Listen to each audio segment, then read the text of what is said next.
A 50 años del brutal accidente de Niki Lauda en la Fórmula 1, ¿quiénes fueron los héroes que le salvaron la vida?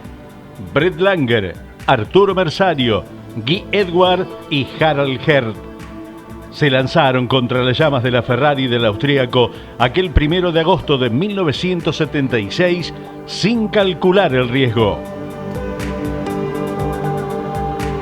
1 de agosto de 1976, segundo giro del Gran Premio de Alemania. Niki Lauda sufría un brutal y espeluznante accidente con su Ferrari que ardía en llamas. En cuestión de segundos, 4 pilotos detuvieron sus autos, bajaron y se lanzaron contra el fuego. Ninguno estaba obligado a hacerlo. Aquel acto colectivo de valentía salvó la vida del austríaco y cambió para siempre la historia de la Fórmula 1. Medio siglo después, el accidente de Lauda sigue siendo uno de los episodios más estudiados y evocados del automovilismo. La película Rush del año 2013 de Ron Howard lo popularizó ante nuevas generaciones. Pero los 4 hombres que lo rescataron, Brett Langer, Arturo Merzario, Guy Edwards y Harald Herth, han permanecido en distinta medida en los márgenes del relato. Uno murió joven en un accidente aéreo, otro falleció este año. Un tercero vive los 80 años discreto como siempre. El cuarto octogenario aún pisa el acelerador en eventos de automovilismo clásico. El Nürburgring de aquel año 1976 era el circuito más largo y peligroso del mundo. 22 kilómetros, 800 metros de asfalto sinuoso entre las montañas de la región de Eifel, con más de 170 curvas, tramos ciegos, desniveles pronunciados y una longitud que hacía imposible cubrir todo el trazado con personal de seguridad. El desafío siempre fue inmenso y el tricampeón mundial Jackie Stewart lo bautizó como el infierno verde. Se suma que al ser tan grande en algunos lugares puede llover y en otros no. Son características que aún se conservan en las carreras de larga duración. Antes de la competencia, el propio Lauda, vigente campeón mundial, había impulsado entre los pilotos un boicot al Gran Premio por la falta de medios de rescate en un circuito de esas dimensiones. La votación fue en contra y la carrera se disputaba. El domingo amanecía con cielo amenazante. La lluvia caía sobre la parte más alejada del circuito antes de la largada, lo que forzó a la mayoría de los pilotos a salir con neumáticos de lluvia. Tras la primera vuelta, casi todos entraron a boxes para cambiar a compuestos de seco porque el asfalto se secaba con rapidez. Lauda, que no había tenido una buena largada, también realizó la parada y se reincorporó al pelotón con prisa por recuperar posiciones. A unos 11 kilómetros del inicio del trazado, la Ferrari 312 T2 de Lauda se despistaba en la curva Bergwerk del Nürburgring. Chocaba contra un terraplén, rebotaba a la pista envuelto en llamas y quedaba cruzado. El tanque de combustible se rompía en el impacto. Las llamas surgían de inmediato. Niki, consciente pero atrapado, quedaba en medio de la pista. Guy Edwards, que venía detrás, lograba esquivar a la Ferrari en llamas. Brett Langer, en cambio, no tuvo margen. Su Surtees Ford chocaba contra el coche de Lauda y lo empujaba todavía más hacia el fuego. Harald Herth, a su vez, impactaba contra el Surtees de Langer. En segundos, 3 coches formaban un nudo metálico en llamas en plena pista. Los auxiliares de pista intentaron actuar con sus extintores, pero las llamas eran demasiado intensas. Fue entonces cuando los 4 pilotos, uno tras otro, tomaron la decisión que ningún reglamento les exigía. Y sus historias merecen ser contadas. El infante de Marina. Brett Langer tenía 34 años aquel domingo del año 1976 y era uno de los pilotos más atípicos del paddock. Nacido en el seno de una familia de la alta sociedad estadounidense, había abandonado a Princeton en 1967 sin terminar la carrera para alistarse en la infantería de Marina. Una decisión que sus padres no aplaudieron. La situación en Asia se estaba poniendo tensa. Me criaron con la idea de que como ciudadano estadounidense tenía la obligación de servir a mi país. Esto lo explicaba Langer en una entrevista con Motorsport Magazine. Si uno va a dedicarse a algo así, mejor que sea con los mejores. Y eso era la infantería de marina.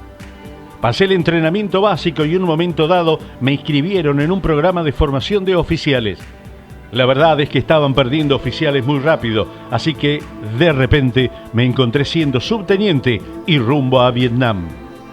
Resultaba herido cerca de la frontera con Laos en zona de combate.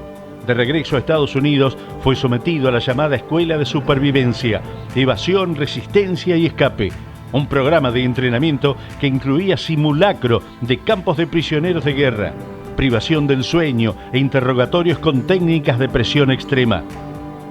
Lo hacen lo más realista posible. Esto no es un entorno de enseñanza. A algunos los destrozó, recordaba Langer. Langer se retiró con el rango de capitán a un paso del de mayor. Tenía en su colección un corazón púrpura, la condecoración que el ejército estadounidense otorga a los soldados heridos en combate y que él describía entre risas como la medalla de los idiotas. Aquella tarde en las montañas de Heifel, ese historial importaba. Cuando su coche chocó contra la Ferrari en llamas, el extintor de su monoplaza se activó con el impacto, lo que atenuó levemente las llamas durante unos segundos. Langer bajó del coche, se subió a la cabina del Ferrari y tomaba a Lauda por los cinturones de seguridad para intentar sacarlo. Las llamas le lamían las piernas. No consiguió liberarlo solo porque los arneses de Ferrari eran muy complejos, pero lo sujetó mientras llegaba alguien que sí sabía cómo soltarlos. No fui un héroe, dijo Langer décadas después. La gente le da mucha importancia, pero no fue así. Quizás mi entrenamiento militar me ayudó. Era capaz de funcionar bajo presión y el combate en Vietnam sin duda lo era. Aprendes a filtrar lo irrelevante. Uno aprende a hacer lo que hay que hacer. Lo que Langer no le contó a nadie en aquel momento fue que su padre había fallecido el día anterior al accidente. Cuando Lauda regresaba el viernes 10 de septiembre en Monza, apenas 40 días después del accidente, se acercaba a Langer en el pit lane, lo miraba a los ojos y le dijo una sola palabra: gracias. Se dio la vuelta y se marchó. Fue suficiente, recordaba el estadounidense. La carrera de la que más se habla es el Gran Premio de Alemania de 1976, decía en una de sus escasas entrevistas recientes. Pero yo prefería ser conocido por ganar en una carrera que por tener un accidente famoso. Langer disputó 43 grandes premios a lo largo de su carrera, con equipos como Surtees, Hesketh, McLaren y Ensine. Su mejor resultado fue un séptimo puesto en el Gran Premio de Bélgica de 1978. Hoy tiene 80 años. El cowboy de la Fórmula 1.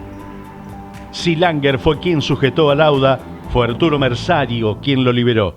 Y esa distinción es fundamental. El italiano llegó a la escena del accidente instantes después, detuvo su William Wolf y se lanzó directamente hacia el fuego sin detenerse a calcular el riesgo. Conocía los arneses de Ferrari porque había corrido para esa escudería entre 1972 y 1973. Sabía exactamente dónde estaban los enganches y cómo soltarlos. Esa información técnica en aquellas circunstancias equivalía a la diferencia entre la vida y la muerte. El italiano Merzario, apodado el cowboy de la Fórmula 1 por el sombrero de ala ancha que lucía invariablemente fuera del coche, no era ajeno a ese tipo de situaciones. 5 años antes, en los 1000 kilómetros de Buenos Aires de 1971, había intentado rescatar a su compañero Ignacio Giunti de un incendio similar. En aquella ocasión, Giunti, que había fallecido cuando Merzario llegó. El recuerdo de ese fracaso lo acompañó durante muchos años. La relación entre Merzario y Lauda no era precisamente cálida. El austríaco había sido uno de los factores de la salida del italiano de Ferrari a finales de 1973. Esa tensión preexistente hace todavía más significativo lo que hizo Nürburgring. Se lanzó a las llamas para salvar a alguien con quien tenía cuentas pendientes.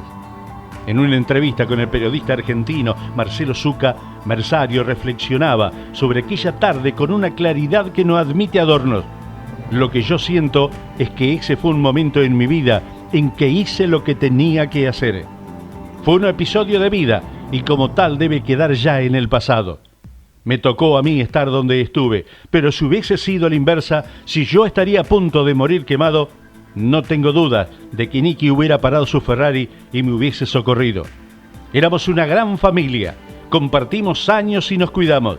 Sufrí muchas pérdidas y sufrí mucho por algunos amigos como Ronnie Peterson, Gilles Villeneuve, Patrick Depailler. Pienso en Nicky todos los días. Merzario disputó 85 grandes premios a lo largo de su carrera en la Fórmula 1, con resultados que incluyen 3 cuartos puestos en Brasil 1973, Sudáfrica 1973 e Italia 1974. Hoy tiene 83 años y sigue participando en eventos de automovilismo histórico, al volante, sin inmutarse, cuando hay que pisar el acelerador.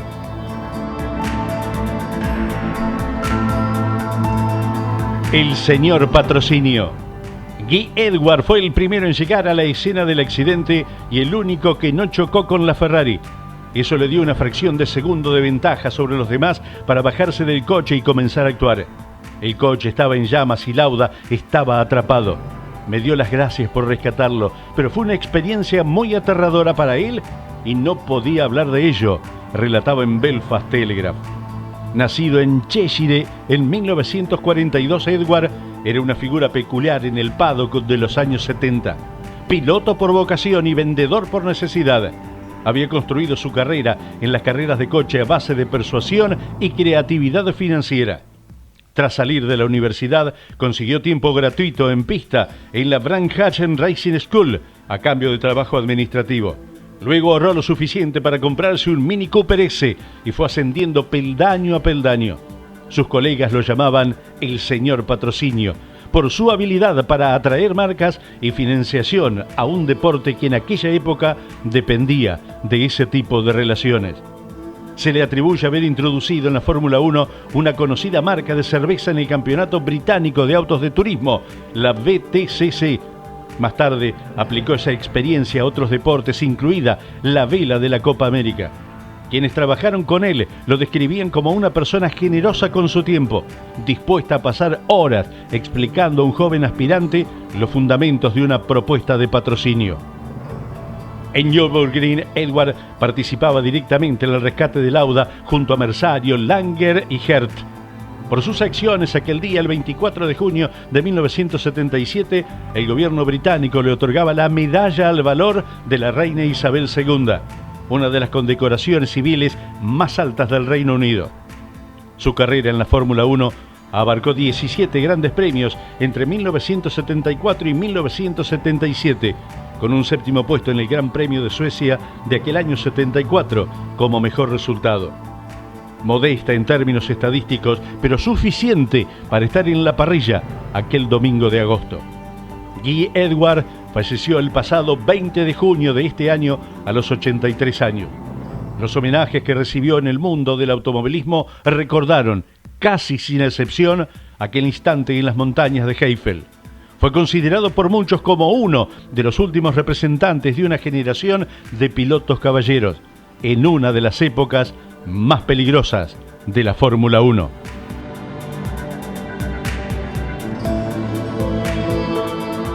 El periodista que murió muy joven. Harald Herth era austríaco y del grupo que rescató a Lauda era el más cercano a Nicky, piloto y periodista. Herth representaba una combinación inusual, incluso en aquellos tiempos. Caracterizado por un bigote y una barba de personalidad inconfundible, había llegado a la Fórmula 1 en 1975, gracias en gran parte al patrocinio de una importante cerveza alemana. Disputó un total de 19 grandes premios, nunca puntuó en el campeonato y su mejor resultado fue un séptimo puesto en el Gran Premio de Gran Bretaña del año 76 con un Hesketh. En Nürburgring, su coche chocó con el Syrtes de Langer en la cadena de impactos que siguió al accidente de Lauda. Bajaba del monoplaza y se unía al rescate junto a los otros 3 pilotos. Junto a Merzario, fue uno de los que intentó usar extintores para abrir paso entre las llamas mientras el italiano soltaba los arneses. Herth continuó en la Fórmula 1 hasta 1980, cuando disputó su último Gran Premio. en Alemania.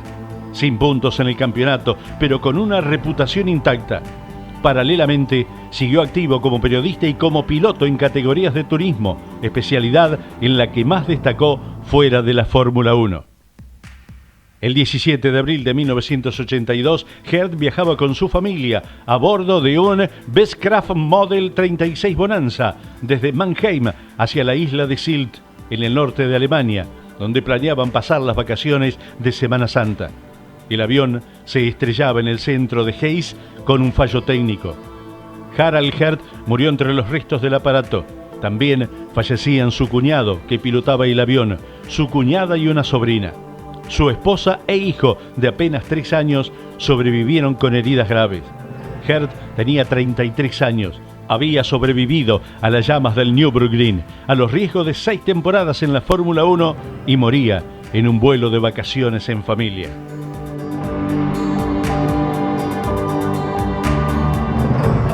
La leyenda de Lauda.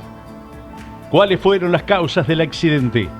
Lauda le dijo a Merzario, antes de perder el conocimiento: «Tiren esa máquina».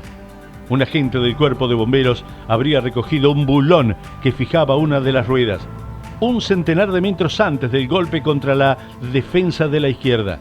Otros expertos dijeron que el bulón en realidad fijaba uno de los 2 tanques de nafta y no de una rueda. Niki Lauda conocía mejor que nadie los riesgos del Nordschleife en Nürburgring y le dio la cara a la muerte. Quedaba atrapado durante 55 segundos en un fuego de aproximadamente 800 grados. La intervención de sus colegas le salvaba la vida. El austríaco llegó al hospital con quemaduras graves en el rostro y las manos, costillas rotas y sobre todo los pulmones dañados por la inhalación de gases tóxicos procedentes de la fibra de vidrio y el combustible en combustión. En la noche del 3 al 4 de agosto, su estado se deterioró hasta el punto de que los médicos avisaron a su esposa Marlene que no iba a sobrevivir. Un sacerdote fue llamado a su cabecera para darle la extrema unción, pero se negó a morir. El viernes 6 de agosto el hospital anunciaba que ya no corría peligro de vida. 40 días después del accidente, estaba de nuevo arriba de una Ferrari para el Gran Premio de Italia en Monza, con la cabeza todavía vendada y el casco adaptado para acomodar las vendas. Terminaba cuarto y fue una hazaña considerando su estado. Aquella temporada perdía el título por 1 punto frente a James Hunt, el día que decidió abandonar en Fuji bajo la lluvia torrencial porque las condiciones eran demasiado peligrosas. Puso su vida por encima de todo. Al año siguiente recuperaba la corona. Tras su retiro en 1979, volvía en 1982 y en 1984 fue tricampeón. Aunque aquella historia de su accidente trascendió en todo el mundo por su inspiración de lucha y supervivencia, el episodio fue objeto de culto y en 1977 llegó a ser un personaje de anime en Haru Emblem Grand Prix Notaka, donde el austríaco no solo era un rival, sino el maestro de Takaya Todoroki. Toei Animation capturó su resiliencia y su fortaleza mental. En 2013 su historia llegó al cine con el film Rush y en tiempos de globalización se convirtió en el héroe de miles de jóvenes que nunca lo vieron correr, pero le pidieron autógrafos y selfies. 2 décadas después de su accidente, Niki Lauda, en su rol de asesor de Ferrari, fue clave en la llegada de Michael Schumacher. 5 títulos con la escudería y más tarde en Mercedes hizo lo propio con Lewis Hamilton, 6 cetros con la casa alemana. En sus últimos años circulaba por los boxes como uno más, con la humildad de los grandes y vestido con jeans, camisa, campera y zapatos. Parecía detenido en el tiempo, pero ya era eterno. Moría el 20 de mayo de 2019 a los 70 años. Si bien su partida de nacimiento indicaba el 22 de febrero de 1949 en Viena, el 1 de agosto de 1976 volvía a nacer en Nürburgring y se convertía para siempre en una leyenda de la Fórmula 1.